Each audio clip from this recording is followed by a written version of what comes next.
வெயிலில் காய்ந்து கட்சிப் பணியாற்றிய தமிழிசை சவுந்தரராஜனை பாரதிய ஜனதா கைவிட்டு விட்டதாக தமிழ்நாடு காங்கிரஸ் தலைவர் செல்வப் பெருந்தகை கூறியுள்ளார். சென்னையில் செய்தியாளர்களை சந்தித்த அவர், இந்தியா பாதுகாப்புடன் இருப்பதாக மோடி தேர்தல் பரப்புரை செய்த நிலையில் அவர் பதவியேற்ற நாளில் தீவிரவாதிகள் 10 பேரை கொன்றுள்ளதாகவும், யார் மருத்துவராக வேண்டும் என்பதை பாரதிய ஜனதாதான் முடிவு செய்வதாகவும் அவர் விமர்சித்துள்ளார். மக்களவை தேர்தல் முடிந்த நிலையில் புதிய ரேஷன் அட்டை வழங்கும் பணி இன்று முதல் தொடங்கியதாக தமிழக அரசு அறிவித்துள்ளது.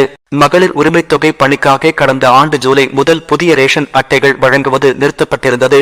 இந்நிலையில் ரேஷன் அட்டை கோரி விண்ணப்பித்து நீண்ட நாட்களாக காத்திருந்த சுமார் 2 லட்சம் பேருக்கு புதிய அட்டை வழங்கப்படுகிறது.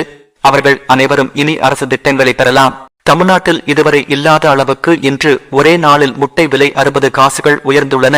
நாமக்கல்லில் முட்டை கொள்முதல் விலை 60 காசுகள் உயர்ந்து ஒரு முட்டை ₹5.40 விற்கப்படுவதால் சில்லறை விலையில் தமிழகம் முழுவதும் ஒரு முட்டை ₹6 விற்கப்படலாம் என கூறப்படுகிறது.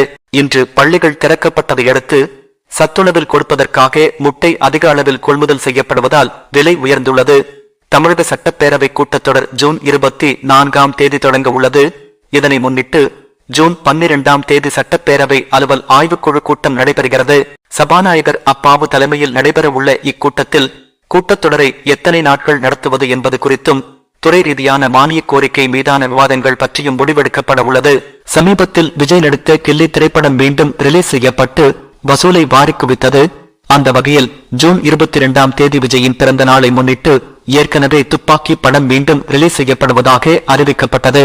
இந்த நிலையில் விஜயின் மற்றொரு சூப்பர் ஹிட் படமான போக்கிரி வருகிற 21ஆம் தேதி மீண்டும் ரிலீஸ் செய்வதாக அறிவிக்கப்பட்டுள்ளது. ரசிகர்களிடையே உற்சாகத்தை ஏற்படுத்தியுள்ளது. மத்திய இணை அமைச்சர் பதவியை ராஜினாமா செய்வதாக வெளியான செய்தி தவறானது என நடிகரும் பாரதிய ஜனதா எம்பியுமான சுரேஷ் கோபி தெரிவித்துள்ளார். மோடி அமைச்சரவையில் தொடர்வது பெருமை என கூறியுள்ள அவர், இணை அமைச்சர் பதவியை ராஜினாமா செய்யவில்லை என்றும் விளக்கமளித்துள்ளார். சுரேஷ் கோபி நேற்று மத்திய இணை அமைச்சராக பதவியேற்ற நிலையில் சினிமாவில் நடிக்க வேண்டியுள்ளதால் பதவியை ராஜினாமா செய்யப் போவதாக தகவல் வெளியானது.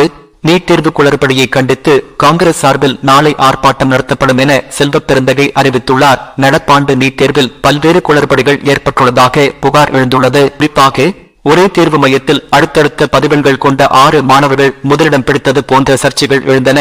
இதனை கண்டித்து வள்ளுவர் கோட்டத்தில் நாளை ஆர்ப்பாட்டம் என அறிவிக்கப்பட்டுள்ளது. ஜூலை 10ஆம் தேதி விக்கிரவாண்டி இடைத்தேர்தலை முன்னிட்டு விழுப்புரம் மாவட்டம் முழுவதும் தேர்தல் நடத்தை விதிகள் இன்று முதல் அமலாவதாக தலைமை தேர்தல் அதிகாரி சத்யபிரதா சாஹூ அறிவித்துள்ளார்.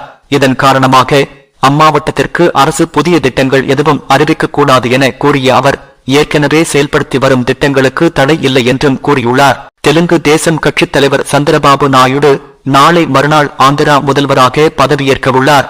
இந்நிகழ்ச்சியில் நடிகர் ரஜினிகாந்த் பங்கேற்கிறார். பிரதமர் பதவியேற்பு விழாவில் பங்கேற்க மனைவி லதாவுடன் டெல்லி சென்ற அவர் இன்று ஐதராபாத் புறப்பட இருப்பதாக கூறப்படுகிறது. ரஜினியும் சந்திரபாபு நாயுடுவும் 30 ஆண்டுகளுக்கு மேலாக நண்பர்கள் என்பது குறிப்பிடத்தக்கது.